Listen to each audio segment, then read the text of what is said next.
redundant copy. You cost us quite a lot of time.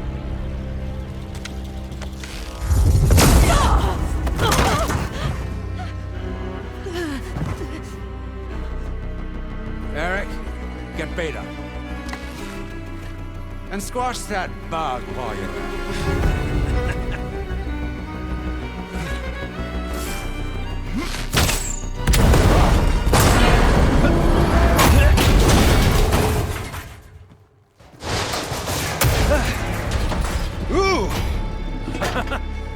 Get behind me.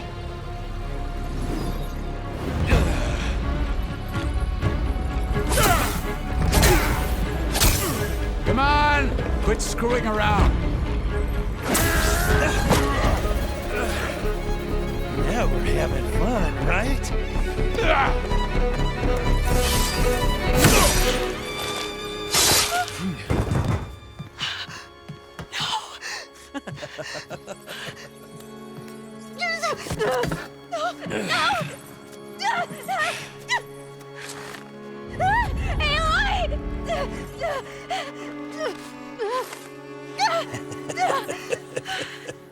Finally. Tilda, get Gaia and Hephaestus ready for transport. Tilda! I failed. Hush. All is not lost. Tilda! What the hell are you doing? Stop her! I can't even see her!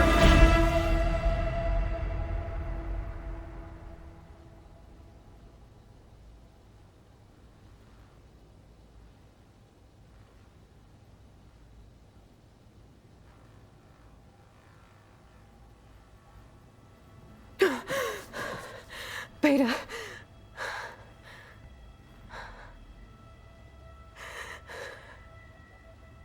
Farrell.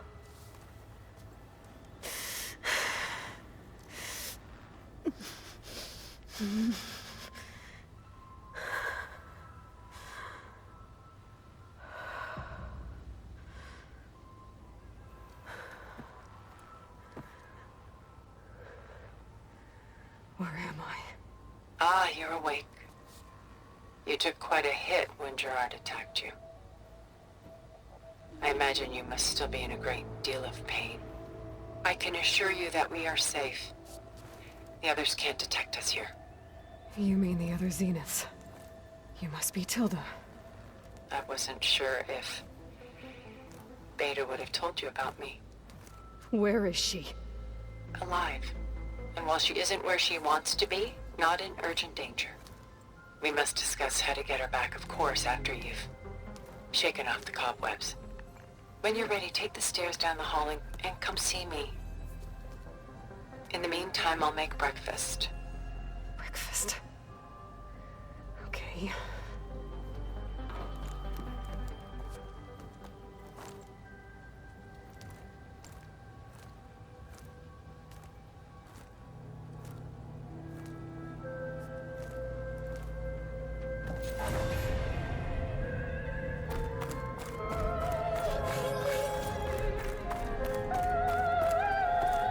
What is this? Just a few favorites from my collection. Rescued and stored here just before I went off-world. Take a look, if you like. I'm curious to hear your impressions. My friend is dead. Beta and Gaia are gone, and you want me to look at old paintings? Don't be so quick to dismiss the comfort we can find in art, or the insight we might gain. A portrait of the painter, Rembrandt's son Titus, depicted in the habit of a monk. I don't get it. Why would someone like you, with infinite resources, care about this painting of a boy in a hood? It's not the image itself, but the feeling it conveys. The face is bright and defined, but his eyes are downcast, heavy with misfortune. And the background seems to swallow all light. The painting is infused with a sense of loss. I guess I understand how the painter feels. Celine and Endymion. She's the goddess of the moon, whereas he's a simple shepherd. Beside her is the god of love, Cupid. So she's sneaking up on him? More like visiting him in secret. The torch that Cupid bears represents Celine's undying infatuation with him. Though the two must remain apart, her love will forever burn.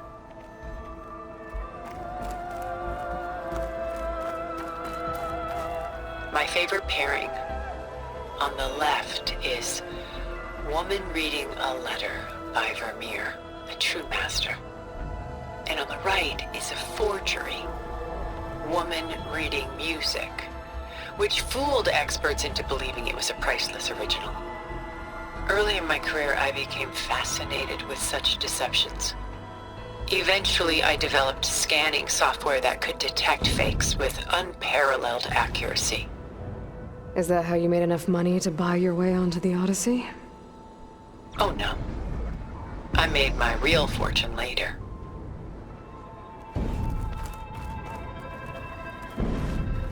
This is Rembrandt painting Jeremiah, a man in mourning. Mourning what? His home. The ancient city of Jerusalem. He foresaw its impending doom, but could do nothing to prevent it. So instead, he saved its treasures from destruction, just as I saved these works. You could say we're kindred spirits.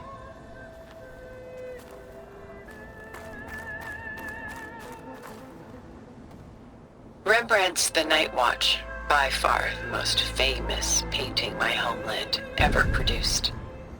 It was commissioned to honor a militia made up of influential citizens. I guess you must have been an influential citizen. In my day. But not as influential as you've been in this new world.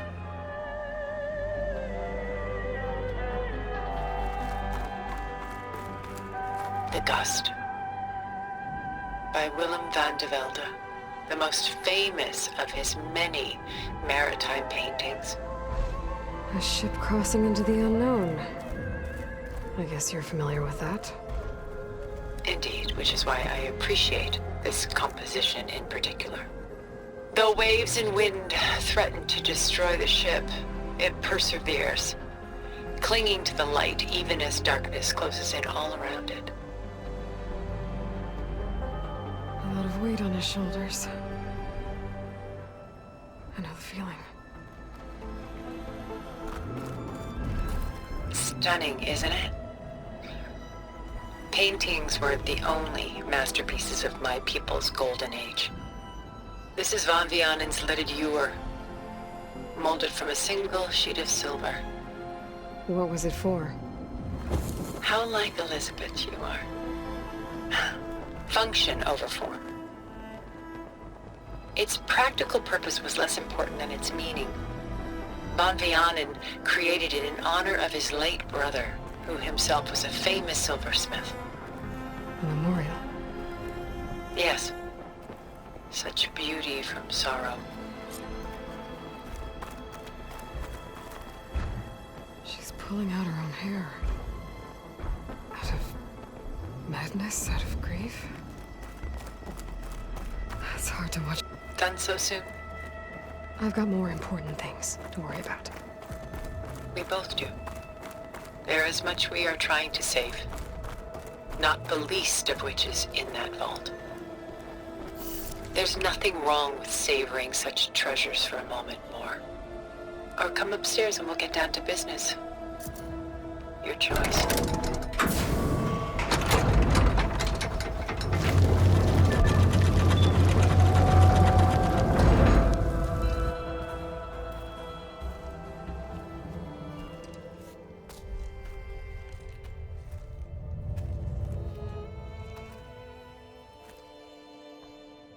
There you are.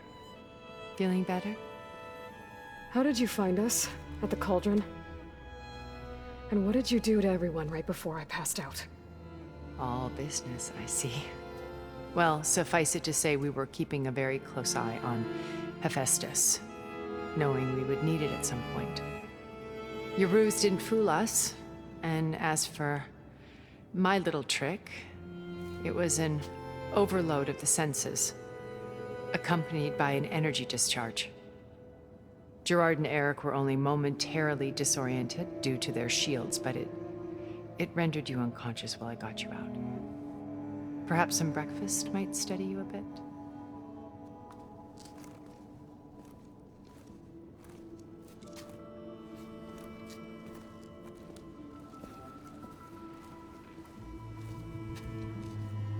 This was your house.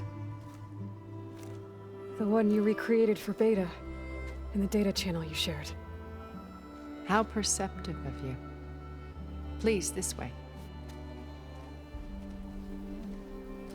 After everything your people have done, you think I'm just gonna sit down and have a chat with you? They're not my people. They never were, and especially not now.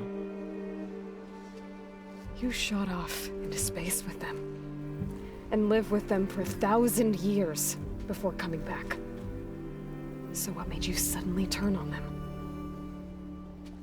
Quite simply, this. I held focus. You repaired it? But that means you've seen. Incredible things. What you've accomplished in 2 decades of life.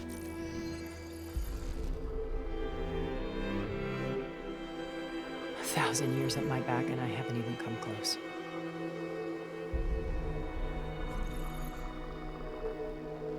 I'm sorry if I invaded your privacy, but I had to. In order to understand.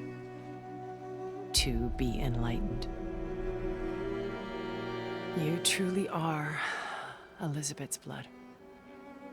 With her drive, her sense of mission,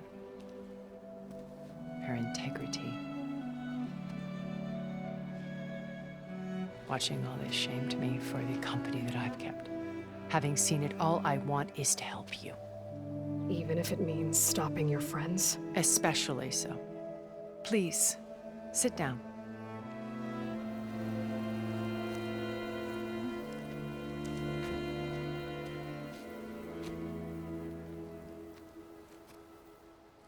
There. That's better. Now, we must recover Beta and Gaia at all costs. By now, you must know that Gerard intends to use Gaia to reboot the Earth's biosphere. Remaking this world to specifications that would only suit us immortals. This process will kill every living thing on the planet. He calls it a clean install. Not if I stop him first. Not if we do.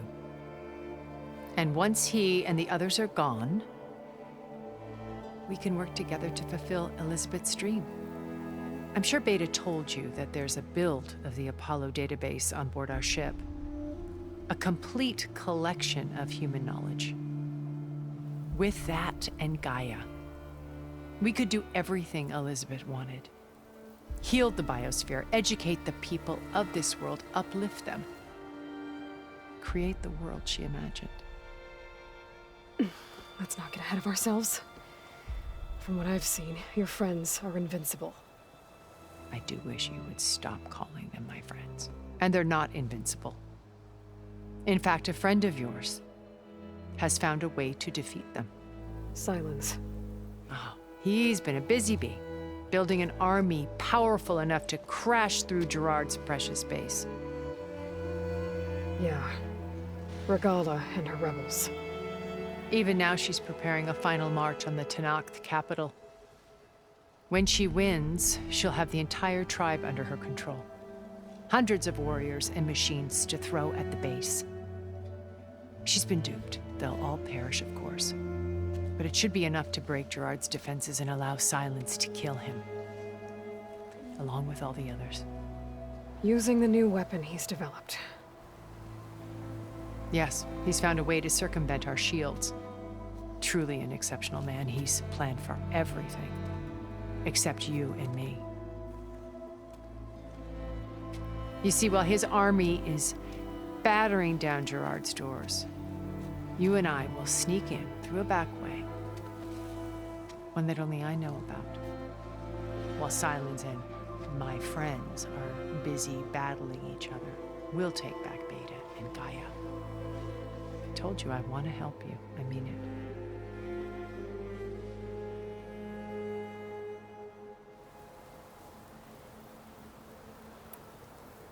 My old focus. How did you find it, let alone repair it? When we encountered you at the Hades Proving Lab, Gerard saw you as a redundancy. I knew better. You were a revelation. After your dramatic escape, bravo, by the way. Gerard and Eric assumed you were dead and gave up the hunt. I wasn't so sure. When the others were busy, I returned to the lab and searched for any trace of you. That's when I found this little treasure. Not easy to repair, but certainly worth the effort. As I watched your life unfold, you were like a splash of color on a worn canvas. What Liz was, and more. Did you show it to the others? Of course not. It was your actions that inspired me to defy them. It's worth noting that if I hadn't found it and watched its contents, I wouldn't have known to save you at the cauldron. You'd be dead. So I should be grateful? If you like.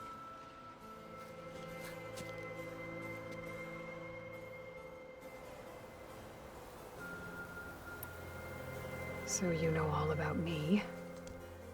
What about you? What would you like to know? Well, start with your life on Earth. When I was 8, terrorists flooded my home city. Thousands drowned, my parents included. I was one of the few who survived. My guardian sent me to boarding school. Among my peers, I was the strange girl, the orphan to be avoided. All because of circumstances beyond my control. Oh. So we're a lot alike, huh? Aren't we? You were an outcast. But you didn't let that stop you from getting what you needed. Neither did I. I climbed my way out of desolation and used my wits to build a fortune. First from the technical analysis of art and the detection of forgeries. Profitable expertise in those days. But as it turned out, the software I developed was even more useful for counterintelligence. From there, it was only a short step to gathering extremely valuable intelligence on my own. You were a spy? More like a service one could turn to for information. I had to remain anonymous, of course, to protect my privacy. But despite that anonymity, Far Zenith inevitably sought me out.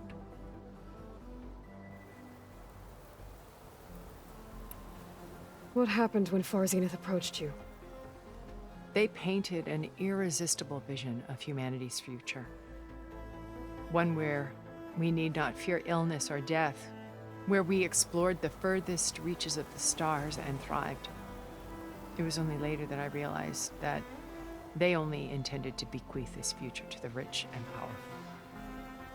By the time I finally figured it out, the walls were closing in, Pharaoh's machines were devouring the earth. So I accepted Far Zenith's invitation to a berth on the Odyssey.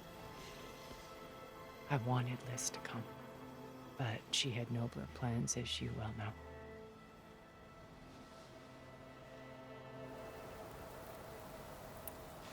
So you didn't know the other Zeniths were monsters until it was too late? I knew some of them were, certainly. It wasn't until we were off-planet that I understood the true scope of their greed. I was grateful to simply be alive, but the others became obsessed with a kind of effortless immortality. They built a colony where machines serviced their every need, where any memory or fantasy could be endlessly savored in virtual reality. It wasn't life. It was stultifying, a pampered dream state. As the decades passed, I withdrew more and more, alone yet again, but this time with eons to consider my mistakes. Now, finally, having met you, I feel like I have a second chance. To do what? Help you, of course. To fulfill Liz's dream, which isn't so different from Far Zenith's original vision. A better future for humanity.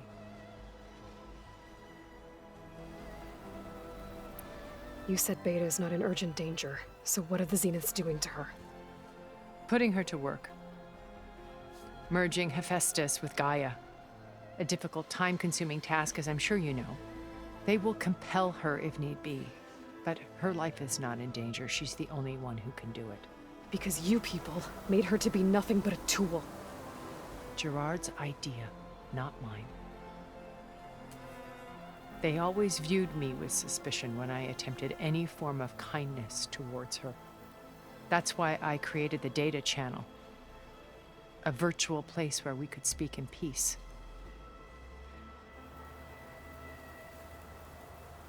So this channel you shared with Beta, none of the other Zeniths ever found out about it. Gerard believes he's the most cunning of all of us. Even after 1,000 years, he still can't imagine that I would outwit him. The channel allowed me to interact with Beta away from their mistrustful eyes. It offered us a chance to be ourselves. Until you cut off all contact. Yes, though it pained me. I was worried that our meetings would do her more harm than good. Well, she felt like you tossed her aside. I was afraid the others would find out and punish her. She may not have had the comforts of friendship anymore, but at least I ensured she was safe. I know it seems harsh, but you must believe that her well-being has always been paramount to me.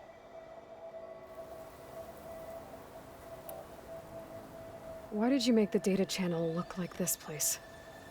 I built this house as a shelter to weather any storm. A safe place. Not just for me, but for the art stored below. Cultural artifacts of incalculable value. Truly some of the greatest achievements of human civilization. And you wanted Beta to see them? Yes. Her upbringing was so cold and technical. I thought if she could experience Vermeer and Rembrandt, it would bring something else into her life. A heritage every bit as valuable as the scientific and technical data being drummed into her. I'm sorry I had to cut off contact, but I'll never regret sharing this house with her. She needed its shelter even more than I did.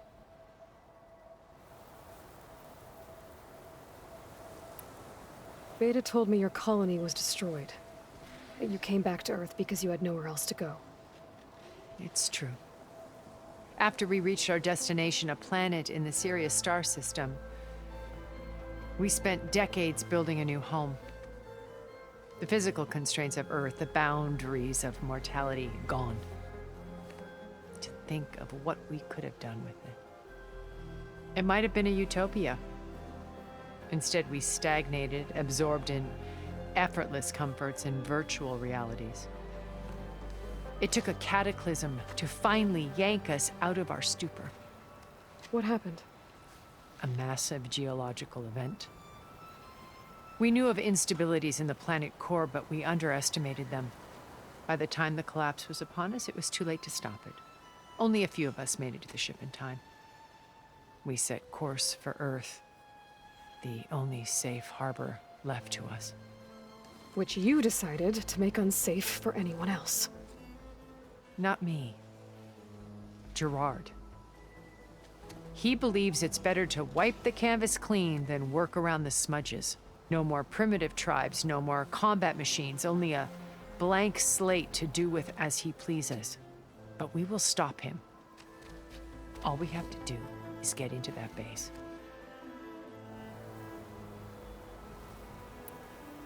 What exactly is your plan to sneak into the Zenith base? We will make use of a lesson I learned from an early age. Always know your exits. In this case, a place where Gerard's new construction meets the ancient foundation, a passage that only I can access. When Silence flings his army at the base, we will enter through this back door. bypassing most of the fighting. The distraction will provide us with a window in which to rescue Beta and Gaia. Once we're inside the base, where will we find Beta and Gaia? Here in the command center. By then, Gaia will have been reunited with all of its subordinate functions, including Hephaestus. What about the alpha build of Apollo on your ship? A simple matter of recovery once the others have been dealt with. With that in hand, we'll have everything we need to make this world as it should be. How do you know about Silence's plan? He isn't the only one adept at spyware. You hacked his focus? No, he's too careful for that. But his subordinates? Not so much. He gave additional focuses to the tribals he branded the Sons of Prometheus. The ones working with Regala. By tapping their focuses, I learned about most of his dealings. The distribution of override technology, the arming of Tanakh rebels, and the secret pact with Regala to attack Gerard's base. But how did he come up with a weapon that can take down your shields? That's the one thing I haven't been able to figure out, but however he did it, I'm quite certain it will work. With it and the Tanakh army, victory seems to be within his grasp. Such a shame he'll be disappointed. Regala's only interested in killing Hekarro and waging war on the Karja. What does she have to gain by attacking Zeniths? It's the price she must pay for her war. Without the ability to override machines, her little rebellion would have languished in the desert. So she trades with the Sons of Prometheus. Machines to help her overthrow Hekarro. In exchange for an assault on the base. Pride has deluded her into thinking she can actually survive such a battle. And all without ever knowing who the Sons of Prometheus really answer to. Yet for all of Silence's brilliance, still he underestimates you. That blind spot is what will allow us to take Beta and Gaia right out from under him. While hundreds of Tanakh are cut down outside. So you knew Elizabeth. What was she like? Liz was everything she was. I see in you. And more. Your ingenuity, your determination, your moral compass. You've managed to distill her greatest qualities and make them your own. I'm not asking about me. Tell me about Elizabeth. What was she really like? The honest answer is that I don't actually know. For all the time that I spent with her, she always kept a part of herself locked away. It was like that from the moment we met.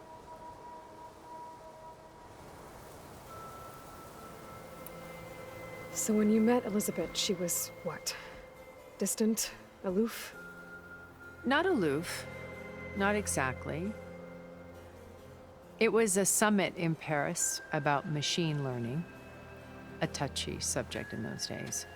Because regulatory authorities were just starting to clamp down on AIs. Liz gave the keynote address. She had already achieved great renown for her work in automated environmental reclamation. But in her address, she was just starting to imagine the next step.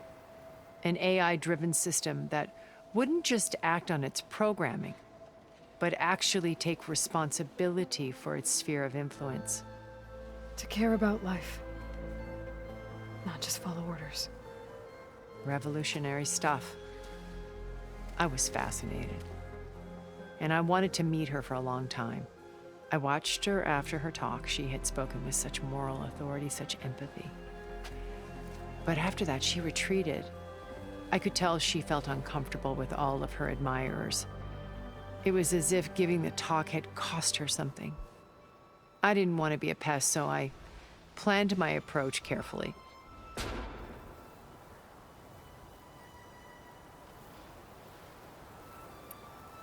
So how did you finally approach Elizabeth after her talk?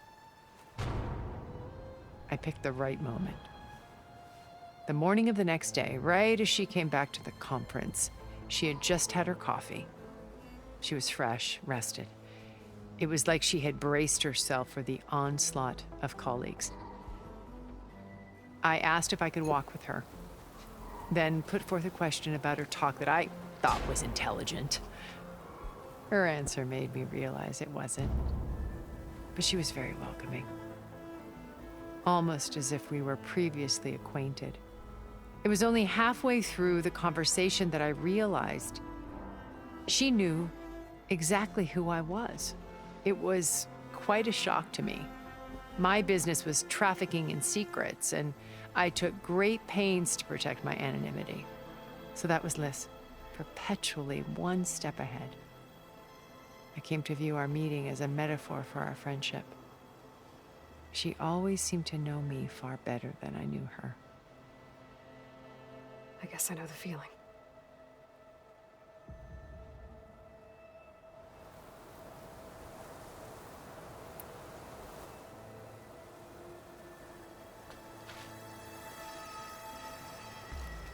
First Varl. Now Hikaru and the Tenakth. Your plan would wipe out an entire tribe. There has to be another way. We are in an admittedly desperate situation, but I assure you there isn't. Remember Zero Dawn. Elizabeth's sacrifice. Sometimes many have to die for a new world to grow. If it looks impossible, look deeper. Wait. The data channel. It still exists, doesn't it? I need you to open it. Let me talk to Beta. Impossible. We might be detected. It's worth the risk. There is another way, one where the Tenakth survive. But we won't. If the others... If you want to help, open it.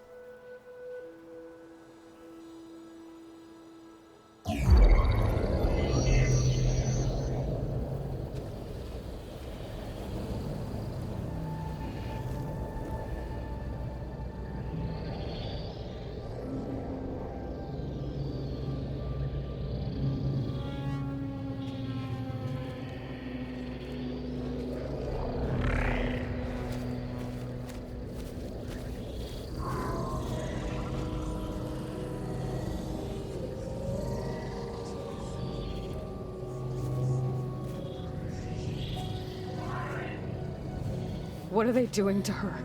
Virtual reality dissociation. The manual merge of Hephaestus will take hours upon hours of tedious micromanagement. If she resists the work, they run simulations to induce feelings of isolation and despair. Beta, can you hear me? You're alive. They're watching me. I can't hold up this extra projection for long. You should have killed me. No. No, look at me. I'm coming for you. I promise, okay? I just need you to hold out a little while longer and work on the merge.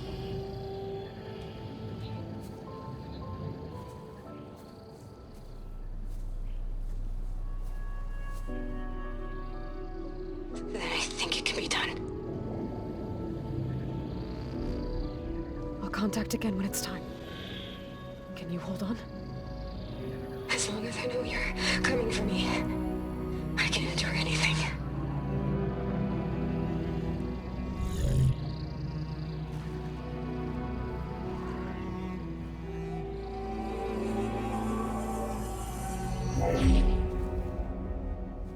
All right. I did as you asked. Now I think you need to tell me what you're planning.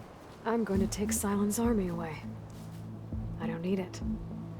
Only the weapon he made to penetrate your shields. And how do you propose to get it? Ask him nicely? Without Regala and her rebels, he won't have a choice. We'll be his only option. Only option for what? What did you tell her?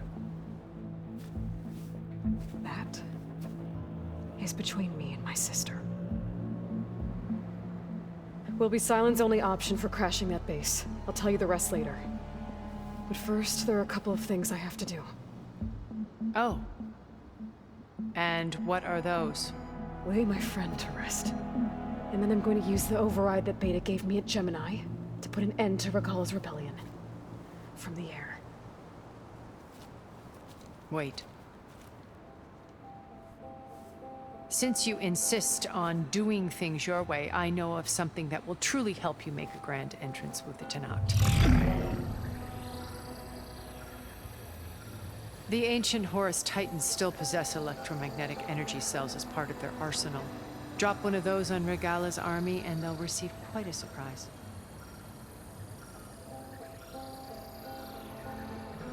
So go, do what you must. I'll come to your base if you manage to bring Sylens to the table. Not if. When.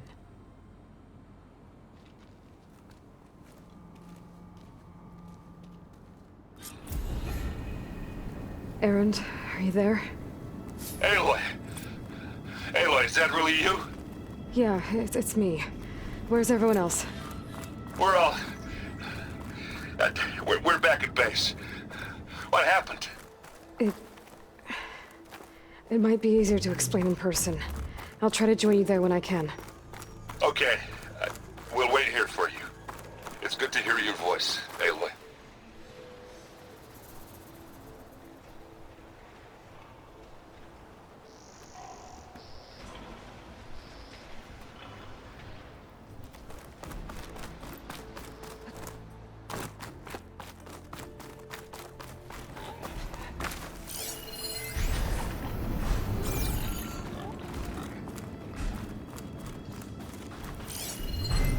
Acid's no good. Fearsome knows that. Just to let you know, I'm now patched into your focus network. Great. I take it the other Zeniths can't hear us? Of course not. And they don't know about your base either, in case you were wondering. I've sent you data on the Horus energy cells you can use against Regalla's forces. Reach out to me when you're ready to acquire one. Understood.